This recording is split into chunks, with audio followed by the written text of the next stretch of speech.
Good morning, everyone. I'll let everyone grab a seat and we'll try and get started to try and stay on schedule as best we can. For those that I haven't met, I'm Steve Armstrong, President and CEO of Genome Atlantic, and a genuine pleasure to join you this morning. Just before we get into the formal elements of the agenda, I just wanted to share a few thoughts to comment on the Ignite project and to put the agenda in context. And I can say at the outset that in all sincerity, as soon as I saw the agenda, the way it was laid out, and the incredible profile of the speakers that we're able to have join us this morning, I instantly said that'll be an excellent event, and hence I'm not surprised at all at the strong turnout that we have. I'm also delighted that there are CME credits available to those that are able to receive them. So hats off to continuing medical education for making that possible. Just in the brief networking, many that are here were also here for the formal launch of the Ignite project back in October when we had about 100 people here that was hosted by Dean Mary. And out of that came some really impressive coverage, both in television and in print media. The coverage in and of itself was impressive, but I think what was even more impressive was the messaging that came out, particularly from Chris and Conrad. And that messaging was around leadership, a willingness to lead the pack as opposed to tag along and follow. And I think that's extremely important.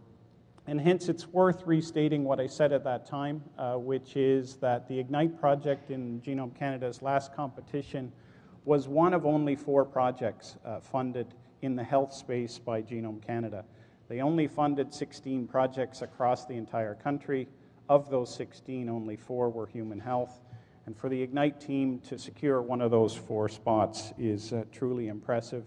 And in fact, we have got 6 other projects based in Atlantic, Canada that are in play right now for another ongoing Genome Canada competition. And of course, we hope that they meet with the same level of success that the Ignite team met with.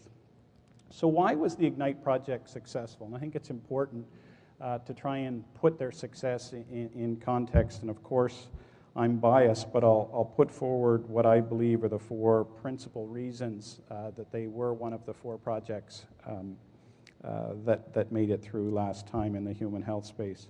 First and foremost is the strength of the interdisciplinary team, encompassing everything from clinical ascertainment to human genetics to novel target discovery, all the way through to drug development and the associated bioinformatics element that come with that. Secondly, and of equal importance, is the willingness of the team to work together to integrate their respective strengths in the context of a united project.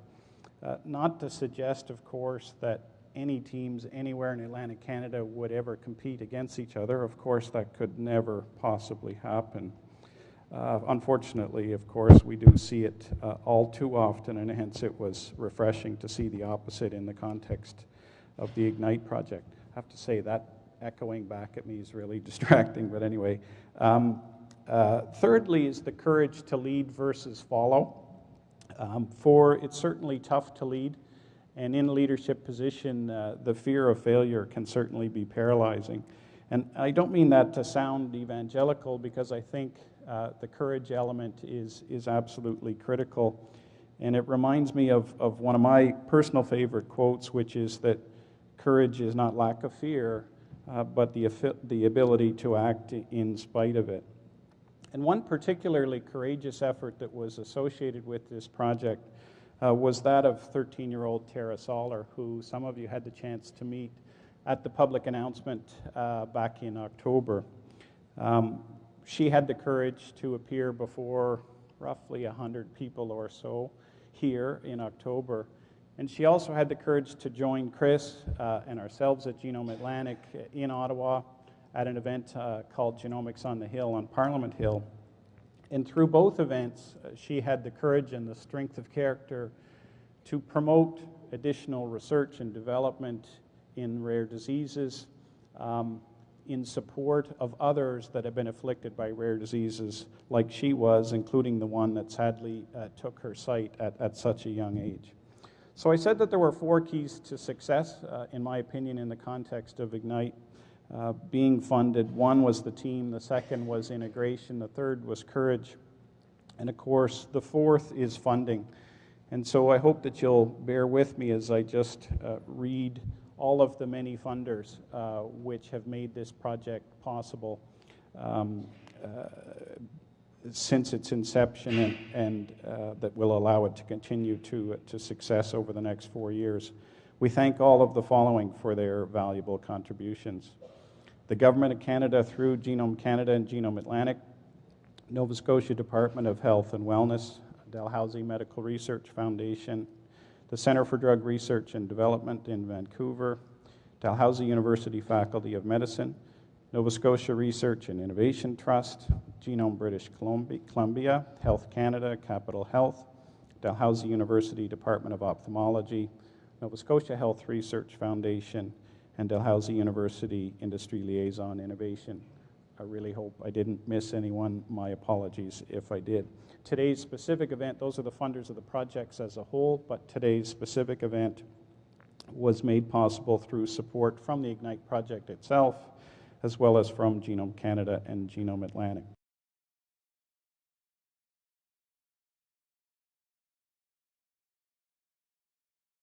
So first up is a tag team performance by Drs. Chris McMaster and Conrad Fernandez. For each of our speakers, all of their collective bios are extremely impressive. Their CVs are equally impressive. It would take too long for me to go through all of them, so I'll just offer a couple of quick highlights for each speaker. Chris is a professor of pediatrics and biochemistry and molecular biology and Canada Research Chair in Biosignaling.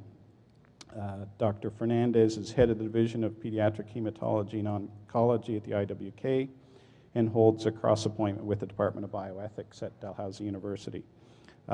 They're going to give us an overview of the Ignite project, its primary goals, and the benefits that it can enable. So Chris and Conrad, the floor is all yours. All right, so I'd like to, of course, thank Steve, Genome Atlantic, and everybody else who's helped put together this event, especially Sue Quelan as well as Nate Stepner. And of course, our members of our scientific advisory board who are visiting, and a few of them have been kind enough to actually, after Conrad and I talk, explain to us some of their collective wisdom about some of the processes that the Ignite project is actually having to wrestle with, as are many of the rest of us, in trying to move essentially from the bench to the bedside and back again. So the Ignite project is working on orphan diseases. So these are rare diseases. And what we want to do really is identify genes and novel therapeutics. So genes that cause orphan diseases when you inherit them, and then either a novel target or an actual novel therapeutic to actually enhance their treatment. Distracting because it goes right back at you. Is there a way to turn? So this is really, it's actually a quote from one of Conrad's patients, actually, and it's exactly this kind of thing we're trying to avoid. So they found themselves in a very frustrating, lonely, and frightening situation after their child had been diagnosed with an orphan disease. And by and large, that's because orphan diseases are just that. They've been orphaned essentially from both the study and the biochemical and research communities, but also in cases of drug development at the same time, and that's because they're quite rare. Although really rare is not as rare as we'd think. There's over 7,000 orphan diseases. 80% of these are thought to be monogenic, i.e. due to inheriting a mutation in a single gene, which collectively then affect 1 in 12 Canadians. So that's a large number of people. That's almost 3 million Canadians. 90% of these right now are life-limiting, 90% have no treatment, and 50% affect children. So the burden is huge with respect to these orphan diseases on the healthcare system. So the Ignite project itself, as Steve mentioned, was a Genome Canada funded project. It's got $4.9 million over the next 3 years to do several things: identify genes causing Mendelian disease across the medical spectrum, so any kind of medical disease we'll take on. The added mission of finding and validating drugs and drug targets for the treatment, and Conrad's going to add the gels section to this, which has to do with ethical, legal, and social implications as well of studying genomics and the genomics of orphan diseases in particular. So it's research that, you know, the concept for Ignite right from the get-go was for research that begins and ends with patients. So we start with ascertaining patients in the clinic. We move through gene discovery to identify the gene that causes their specific disease. Then, once that's done, that's the first and necessary step to then move forward to then try and find either a drug target or a drug that could help treat these patients. And so to do this, you have to move into a lot of model systems that you can analyze very quickly and rapidly. For this case, we use anything from yeast cells to cells in culture. Many of the times they're cells isolated from the patients themselves, to model organisms such as zebrafish as well as mice that are replicating the disease in a higher organism. And from those studies, we can move forward to identify drug targets and drugs, and we do this in collaboration for the Center of Drug Research and Development in British Columbia with Michel Roberge. And of course, as Steve pointed out, it's a very large multidisciplinary team. About half of the team are medical doctors, clinician scientists, and the other half are PhD researchers, many of which are located in DAL, the IWK, and CDHA, as well as collaborators in McGill and the University of British Columbia.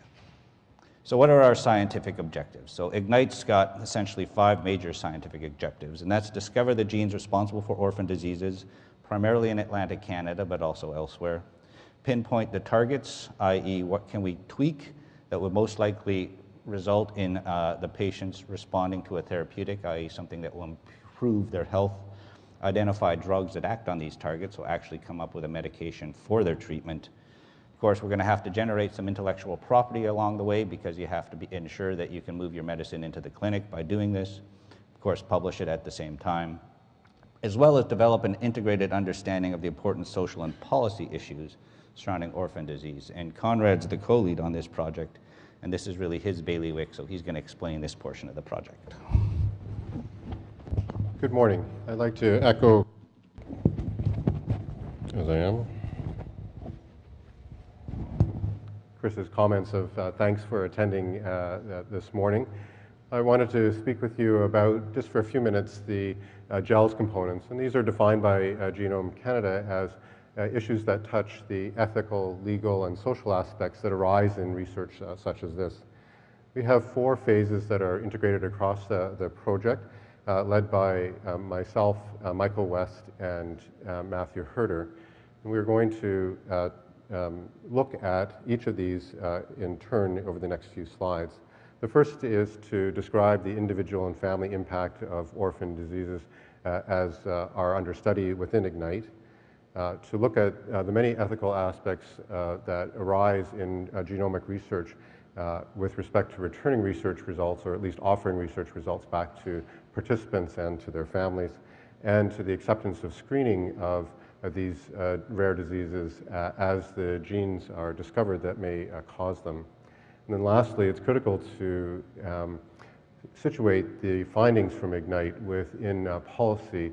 As many of you may know, Canada does not have a specific orphan drug policy, and Matthew Herder is leading both the view of what is happening from an international standpoint and how that might help the development of policy with respect to making drugs that are discovered in this kind of a project or leads for these available to those who need them. We are going to be running all of these GELS phases throughout the project. So first phase is to provide a description of the individual and family impact. And as Chris alluded to, these diseases are individually rare and often not the subject of scientific inquiry. And as a result, the natural history of these rare diseases are not well studied. There also is a barrier in terms of having drugs approved ultimately, in that unlike common diseases where one can conduct randomized phase 3 trials comparing one group to another, in these very small groups, this is not typically feasible. And so a detailed description of what happens to these families in terms of impact of the disease, both from a clinical standpoint as well as a social impact, is important in terms of being able to measure how newly discovered drugs have an impact upon those families. With this phase, we have developed an impact questionnaire And this will examine both healthcare utilization and burden on both the individual family as well as the individual themselves. It is currently being tested with families who have specific genetic conditions so that we know that it is complete and thorough from their perspective. We plan a baseline assessment of using this impact questionnaire and also another tool called a quality of life assessment based on the age of the individual. This will be done by paper or phone with a clinical research assistant. We also thought it important to look at what happens over time, and so we'll be repeating these measures in about 18 to 24 months so that we have both a baseline assessment and an assessment over time so we see how these diseases change. This will allow us to compare this as well as to be able to have a baseline on which to utilize new drugs and see how things change with those. The second phase that we're looking at is the many complex challenges that arise in the enormous amount of information that becomes available from a genetic standpoint with current techniques such as whole genome-wide sequencing and exome sequencing. Many organizations now are recommending offering individuals the return of research results related to these genetic findings. But most of these, in fact all of these, don't tell us how to do this. And so we're examining this from a number of perspectives, both from the participant perspective as well as from researchers' perspectives. We're looking at, first of all, whether participants want an offer of these results. If they do, what process they would like to have occur, who should provide them, how they should be provided, what should be provided. And then there is a very thorny question of what kind of threshold is necessary in terms of the importance of this information to the individuals with respect to its reliability and validity, whether the individuals want it. So we'll be asking participants and researchers about what they think about this. And there are, of course, consequences in genetics information because it's not just owned by that individual, but in fact shared with their family members. And so what do you do with genetic information that might have relevance to parents, to siblings? And what happens if the individual is deceased? What happens to that information down the road? So we'll be asking all of those questions within this phase. Where are we with this? We have a 35-item questionnaire that's been developed and piloted. The questionnaire will be sent this month to active participants, and we plan a follow-up questionnaire again to see whether their opinions are stable over time. And with luck, we'll also have some genes that are discovered in the meantime, and we'll be able to see the impact of having received this information for these individuals. There are two other Genome Canada funded consortia within Canada, one called FORGE, which is looking at also rare genes, and one called CPCGC, which is looking at cancer genes. And we're collaborating with those groups in terms of providing similar questionnaires to give a very broad spectrum across Canada of the feelings of participants about these important questions. The third phase that we're looking at is screening for genetic disease. As Chris mentioned, one of the aims of this project is to identify new genes, and these can certainly be utilized by individuals to help to understand what condition they have. And so we're using a model of a disease that has its highest prevalence in Nova Scotia called Fabry's disease. It's associated with a severe form of heart disease. What we don't know is how often this happens out of the blue, and so we'll be looking at attitudes of individuals who have this disorder called hypertrophic cardiomyopathy to see whether or not they accept screening and compare that to those who have either known Fabry's disease or a family history of that. And based on these findings, we would like to prioritize interventions with recommendations on how to increase the access of patients to making an informed decision about whether they would like to participate in screening or not. There has been a medical geneticist and a genetics counselor recruited to the team to help to develop the questionnaire, and it is underway. Literature has been done, and a draft has been created. And there are plans to take this questionnaire and perform focus groups with Fabry's patients, again, to make sure that the questionnaire encompasses all the aspects that are of interest. The last phase is that around policy, and that's led by Matthew Herder. This is really to, as I mentioned, explore international orphan drug policy and how this might inform the creation of Canadian policy. And Matthew has already identified three key areas to look at. The scope of how one defines a rare disease, and as you'll see, this is defined in various ways in various jurisdictions. Whether incentives are the appropriate thing to utilize, and if it is, what is the right mix, and what are the trade-offs in terms of aspects that one has to give up if one's going to give incentives. And then lastly, in terms of architecture of systems that would support the rare drug disease policy, how do you balance safety, efficacy, innovation, and access? And this table is small, but what you'll see is that from various different countries, Australia, the European Union, Japan, United States, they each define rare diseases in different ways. And the number of drugs approved occur at different rates. Some of them have tax incentives, some do not. And this is an example of the kind of exploration that Matthew's doing in terms of helping to inform Health Canada and ourselves as to what might be the best policy in moving forward orphan drugs for all of the Canadian population. And I'll turn the podium back over to Chris now. As I said, the IGNITE project, and as Conrad has outlined, is very patient-focused, and of course we start with patient ascertainment. So we need to, of course, find patients that have a specific rare disease, and at the same time, there's a comprehensive clinical annotation to set the baseline for subsequent drug trials, if we're fortunate enough to get there, that Conrad and many of the other physicians that are part of this team partake in. One of the things in the Maritime is there's some hidden treasures in the Maritimes, and one of the strengths of locating the project here is that this region expanded from small founding populations to approximately 2 million people over the last 9 to 10 generations. So that means if there was a founder with an inherited disease that came over on a boat from somewhere 10 generations back, that's expanded throughout the population, and it's really been kept primarily locally, which, as far as trying to find genes that cause these diseases, is a big boon. It would be much more difficult to do this, for example, in New York City. We also have a publicly funded universal health care system, which means all of the referrals end up in one spot, which is very nice, versus, non-publicly funded places like the States, again, where people will be at any healthcare system. So what does the ascertainment piece do? It catalyzes the clinical research aspect of this, and that once patients have been ascertained through the clinicians throughout the Maritimes, the ascertainment arm of IGNITE will perform the research ethics submission. They'll expand the initial contacts with the recruitment of relatives. They'll obtain consent. They'll examine the patients. They'll phenotype them. Do they have the disease or not? Collect DNA samples, create pedigrees, and of course stick all this into a database. So once you've got that together, you can move forward towards gene discovery. And that's to determine the causal mutation that results in this disease. Some of these will be known diseases, so if we'll look, we'll say, all right, they've got this particular disease, and the reason is because they have a mutation in this gene, it's known. That occurs about half the time. The other half the time, the mutation in the disease is not known. One of the tools that we can use here, because of the fact that it has been inherited through several generations, is something called homozygosity haplotyping. And it's a very powerful tool that assumes that there was a single ancestor that was the person that resulted in this disease expanding throughout the region.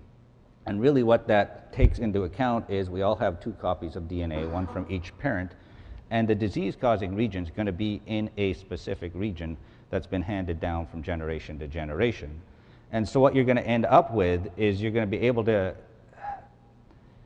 scan the genome very quickly using something called SNPs, and you're just looking for regions that are not the same. And if they're not the same, they can't be inherited throughout the entire region. They won't cause the disease.